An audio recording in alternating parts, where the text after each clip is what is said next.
Hello guys, welcome back. आज थोड़ी सी different video बनाएंगे। आज मैं आपको बताऊंगा अपनी कनाडा की जर्नी, कनाडा आने कैसे मैं आया और अपनी पीआर की जर्नी। तो शुरुआत होती है मेरे फाइनल ईयर से। तब डिसीजन हुआ था कि मैंने कहीं जाना है, यूएस या कनाडा।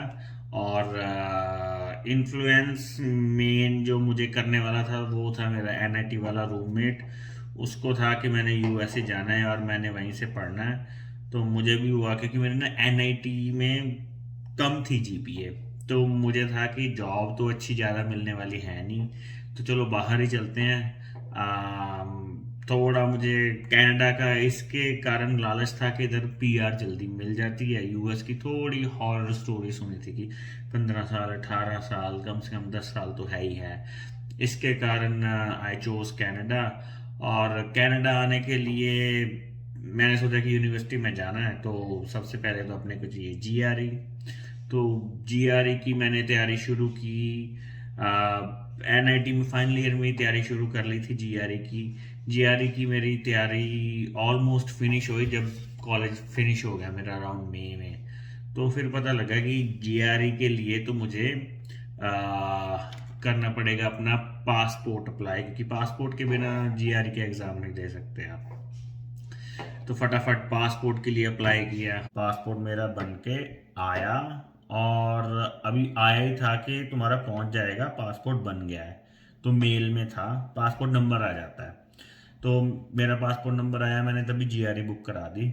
तो मेरे उसमें आए थे आई थिंक 312 नंबर आए थे। तो चलो ठीक है, रीजनेबल आ गए। 312 के बाद फिर मैंने सोचा कि अभी आइल्स भी देनी है। आइल्स का एग्ज़ाम बुक कराया, हफ्ते के बाद था।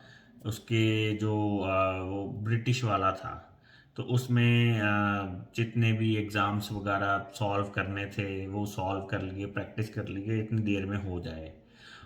तो वो दिया, उसमें आ गए 7 आ गए थे। तो फिर मैंने सोचा कि यूनिवर्सिटीज़ में अप्लाई करता हूँ। तो मैंने देखा उनकी साइट्स वगैरह खोली, फ़ी वगैरह देखी। तो कनाडा की जो यूनिवर्सिटीज़ थी उसकी फ़ी कम थी, यूएस वालों की फ़ी थोड़ी ज़्यादा थी। और डॉलर उनका वैसे ही थोड़ा स्ट्रांग रहता है, तो फ़ी थोड़ी और ज़्यादा पड़ रही थी उनकी। तो उसके कारण मैंने सोचा कि कनाडा में यूनिवर्सिटीज़ में अप्लाई करके देखता हूँ। तो कनाडा में क्या क्या था कि यूनिवर्सिटीज़ में एप्लीकेशन का प्रोसेस 6 से 8 महीने पहले कम से कम शुरू कर लेना चाहिए, ताकि तुमको इनफ टाइम मिल जाए। कई बार कोई कागज रह जाता है, कई बार कोई और चीज़ें वो मांग लेते हैं, तो उनको दे सको। तो मेरे पास इतना टाइम था नहीं। तो जुलाई के एंड में मैं तैयार हुआ था, तो मैंने सोचा कि फटाफट अप्लाई करते हैं दिसंबर, क्योंकि सितंबर में होता है इनका मेन वाला इनटेक। तो वो तो निकल चुका था, वो तो कर ही नहीं सकता था मैं इतनी टाइट टाइमलाइन में। दिसंबर के लिए मैंने अप्लाई किया, सभी यूनिवर्सिटीज़ का देखा किस किस की है। तो मैंने ऐसे सोचा कि क्योंकि मुझे चांसेस नहीं लग रहे थे कि अच्छी यूनिवर्सिटी में मिल जाएगा। तो मैंने यूनिवर्सिटी ऐसे चुन ली कि दो चुन ली लोअर टीयर, जो मैंने कि लिख के रखी थी भूल ना जाऊँ, वो थी मेरी डलहौजी एंड विंडसर। और उसके बाद एक मीडियम चुन ली कि वेस्टर्न हो जाएगा। एक थोड़ी ऊपर वाली चुन ली मैकमास्टर, कि अगर जल्दी से बाय चांस बाय लक हो जाए तो ठीक है। और बाकियों की तो निकल चुकी थी। मुझे यूबीसी बड़ी पसंद थी, मुझे यूनिवर्सिटी ऑफ टोरंटो बड़ी पसंद थी, मैगिल भी काफ़ी अच्छी थी, पर उधर निकल चुकी थी डेट। तो मैंने अप्लाई कर दिया। तो सबसे पहले मुझे आंसर आया वेस्टर्न का आ गया नो।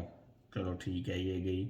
उसके बाद मुझे आंसर आया विंडसर का। तो विंडसर मेरी सबसे लो वाली थी, मुझे था कि इसमें तो हो ही जाएगा, उसमें भी आ गया नो। तो बहुत ज़्यादा डिप्रेस हो गया। मैंने सोचा कि चलो आगे की देखते हैं, नहीं तो यूएस ही जाना पड़ेगा। तो उसके बाद आया मैकमास्टर का।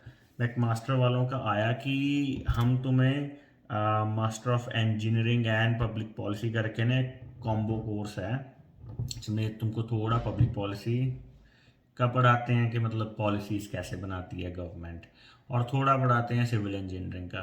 तो मुझे वो वाला दे रहे थे, तो मुझे वो अच्छा लगा, मैंने वो ऑप्ट कर लिया।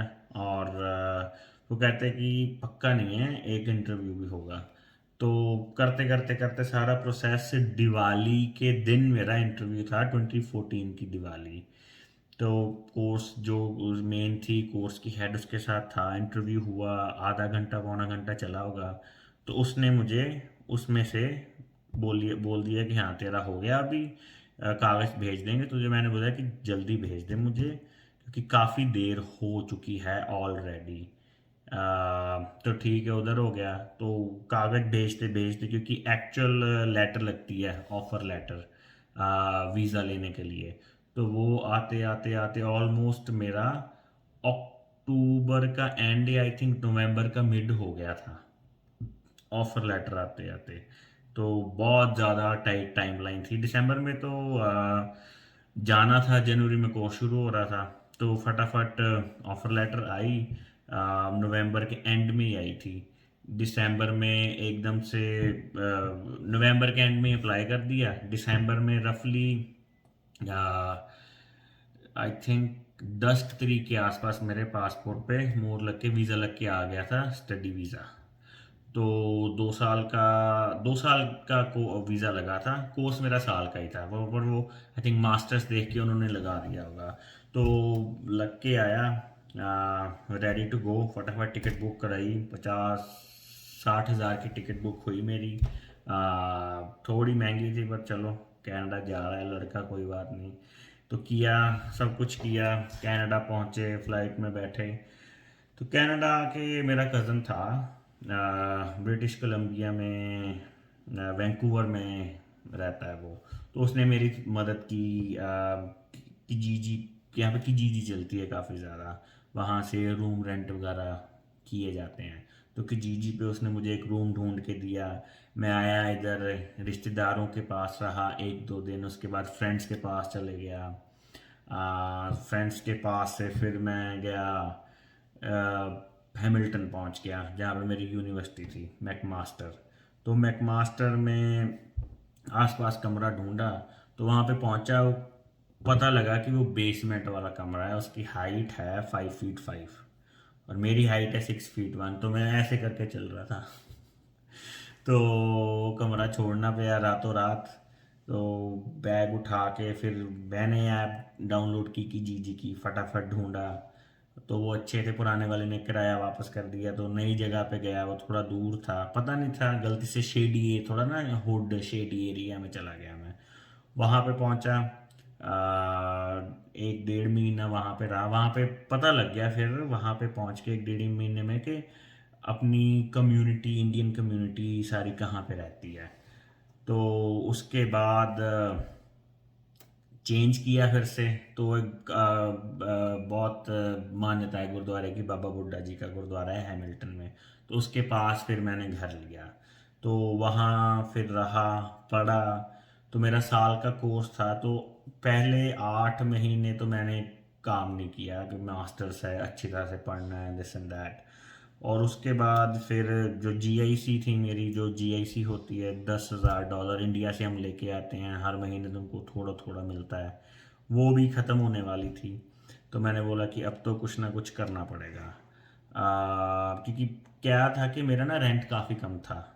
बहुत अच्छे अंकल थे वहाँ पे, मुझे 200 आई थिंक $80 में रेंट पे दिया हुआ था पूरा कमरा, और पूरा टाउन हाउस था, मज़े से हम रहते थे, पूरा घर में एक्सेस था। और धीरे धीरे मेरे यूनिवर्सिटी वाले भी बंदे उधर आ गए थे, तो मज़े में ज़िंदगी चल रही थी। पर पैसे फिनिश हो गए। फिर मैंने क्या किया, देखा मैंने कि ना, कि जीजी पे ना बहुत सारे लोग कंप्यूटर्स सस्ते में बेच रहे थे, और कुछ लोग महंगे में बेच रहे थे। तो मैंने सोचा कि ऐसा करते हैं कि पुराना लेते हैं कंप्यूटर, उसमें 1-2 पुर्जे नए डाल देते हैं, रैम बढ़ा देते हैं, अगर जिसको पता हो, रैम, ग्राफिक कार्ड, ऐसी चीज़ें चीज़ें सेट कर दो उसमें। तो मैंने एक ट्राई करके देखा, मैंने 400 का लिया, उसमें कुछ भी नहीं सेट किया, और वैसे उसको $800 का डाला, वो कोई ले गया आके। तो मैंने सोचा कि इससे तो पैसे कमाए जा सकते हैं। तो मैंने लोगों को फ़ोन करना, आओ मुझे अपना कंप्यूटर दो, और कईयों से पुराना ग्राफिक कार्ड ले लेना, उसमें डालना, लोगों को बेच देना। ज़िंदगी चलने लगी, महीने का ठीक ठाक हो जाता था कि निकल जाए। उसके बाद पढ़ाई ख़त्म हो गई, साल ख़त्म होते पता नहीं लगता। साल ख़त्म हुआ, साल ख़त्म होने के बाद अप्लाई किया वर्क परमिट। तो वर्क परमिट मुझे 3 महीने लगे। तो उन 3 महीनों में मुझे पता नहीं था कि जॉब ले सकते कि नहीं ले सकते। तो मैंने गैस स्टेशन पे काम किया, 3 महीने भी नहीं, 1.5 महीने किया होगा। 1.5 महीने काम किया, जनवरी और फेबररी की मिड तक फुल ऑन कोल्ड महीनों में। और उसके बाद मैं फुल ऑन जॉब एप्लीकेशन पे करने लग गया कि कंप्यूटर तो बिक ही रहे हैं, कोई ज़्यादा प्रॉब्लम तो है नहीं, फटाफट अपनी जॉब लेते हैं। जॉब मुझे मिली अराउंड अप्रैल के ऑलमोस्ट एंड में, वो भी की जीजी इंडीड पे की जॉब, लिंक्डइन सारे ट्राई की, पर की जीजी पे मुझे जॉब मिली इंजीनियरिंग कंपनी में, ऑटो कैड ड्राफ्टर की। तो मैं वहाँ पे जॉब करने शुरू की। तो 1 1.5 महीने के बाद उनको मेरा ना काम पसंद नहीं आया। तो मेरा काम पसंद नहीं आया तो उन्होंने कहा कि भाई देख, हमारी तेरे साथ सेटिंग नहीं चलने वाली, तो ऐसा कर कहीं और ढूंढ ले, हमारी तरफ से बाय बाय है। तो जॉब गई। वर्क परमिट मेरा आ चुका था, मार्च में आया था। 3 साल उसके होते हैं, उसमें 1 साल में मुझे 1 साल जॉब का दिखाना था। फिर से जॉब ढूंढनी शुरू।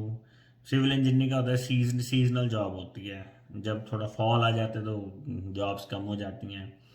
तो मेरा फॉल का मतलब है सितंबर अक्टूबर। तो मेरी जॉब गई, मई जून, जून में चली गई, जुलाई अगस्त में फिर से ढूंढनी शुरू की। पर टाइम ही इतना ज़्यादा हो गया, इतने रिज्यूमे भेज रहा हूँ, जॉब ही नहीं मिल रही। तो फिर दिसंबर के आसपास मुझे एक काफ़ी छोटी सी कंपनी थी, 1 2 बंदे थे उस कंपनी में। तो उधर उन्होंने मुझे एज अ ड्राफ्टर की जॉब मुझे मिल गई लकीली। तो पे इतनी नहीं थी, पर ठीक है चलो जॉब मिल गई। तो उस जॉब से मैंने अपना पीआर का लगाया कि सारे कागज वगैरह इकट्ठे किए। इंजीनियरिंग की जॉब थी, बी वाली, नॉक बी वाली जॉब थी, ड्राफ्टर वाली। तो मैंने अपने पीआर का लगाया, खुद ही लगाया। मैंने सोचा कि खुद ही कर लेंगे, हो जाएगा आराम से। एक कागज मिस हो गया, एक कागज मिस हो गया मेरा, और वो भी जॉब वाला मिस हो गया। मैंने अपलोड किया, मुझे भी नहीं याद, आई थिंक मिस ही हुआ है जो उन्होंने रीज़न दिया है।